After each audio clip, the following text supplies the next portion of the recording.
Tell me about a time when you've had to deal with a complaint. I had to deal with someone who came into the office last week. He was shouting and swearing and really intimidating everyone. Anyway, the first thing I did was to calm him down, then I got him to tell me about the problem. It turned out he'd been sent a form containing the wrong information. So I took the form away and had a word with the team member who'd sent it, and we got it all sorted out from there. He went away quite happy in the end. Oh, thank you. Let's move on to another example.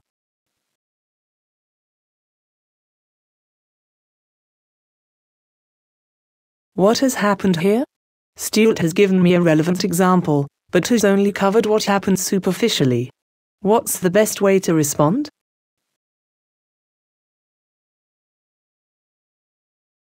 In order to generate evidence of Stuart's customer service skills, I need to go back to the start of his story, asking open probing questions in order to get a full picture of what happened. Let's go back to the start of that example. When did you first become aware that there was a problem? I heard shouting. I looked up and I saw this man standing there shouting at the receptionist. You say he was shouting. Can you remember what he said?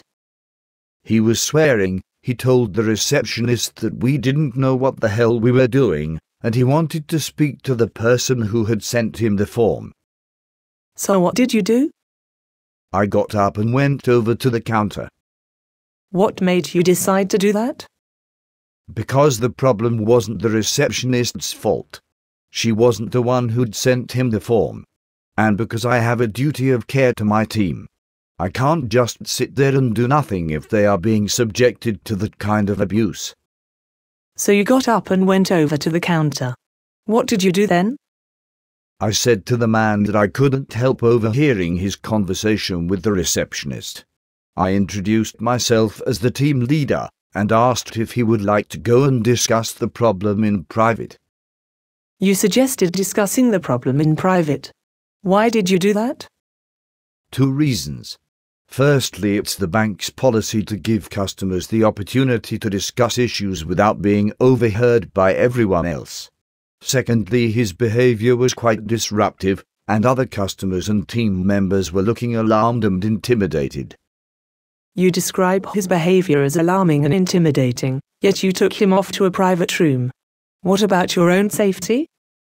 My experience of dealing with angry customers is that sitting them down and talking with them calmly and rationally is the best way to bring down their emotional temperature. I've also had training in dealing with people in the right way. Keeping a calm, level tone of voice, not saying things that will inflame the situation, that kind of thing. I invited him to sit on the far side of the room, so he wasn't between me and the door, and so I could reach the panic button if I needed to call security. And the wall is reinforced glass, so my colleagues could see in and see that I was okay. Okay, so you've taken him into this private room. What did you do then? I asked for his name. Why did you start by asking his name? To establish some rapport between us, to start developing a relationship. Then I asked him to show me the form. What happened then? Well, this is where it gets a bit technical, but basically he had 2 types of accounts that he wanted to merge into one.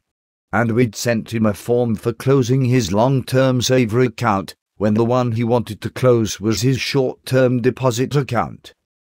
So he'd been sent the wrong form? Yes. That doesn't sound so terrible. Why was he so angry about it? Well, unfortunately we'd messed up his accounts before, and because it hadn't been picked up for a while, it led to him losing out on interest he would have been owed, and the bank having to compensate him. So it wasn't the first time something like this had happened. How did you find that out? It just all came pouring out, really. And what did you do while it was all pouring out? I listened. You just listened? Yes.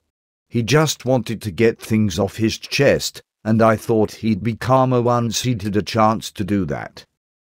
So what happened?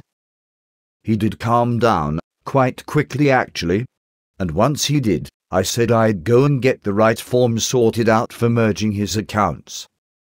What did you do then? I went and got the forms printed off, then took them back to him so I could get them signed and approved while he was still there. Once we'd done that, I printed off the confirmation form so he had that to take away with him. So you sorted out all the necessary paperwork for him. How was he by this stage? Very appreciative, actually. He thanked me for my help, and before leaving he went over and apologized to the receptionist for having lost his temper. And what did you do once he had gone? A few things. Firstly, I checked that the receptionist was feeling okay, and then I went and spoke to the team member who had processed the original form. I explained what had happened, checked that he knew the correct procedures to follow, then asked him to finish processing the forms, then put them through to me for checking. Why did you do that? To check that he knew the procedure and that the same problem wouldn't arise again. Thank you.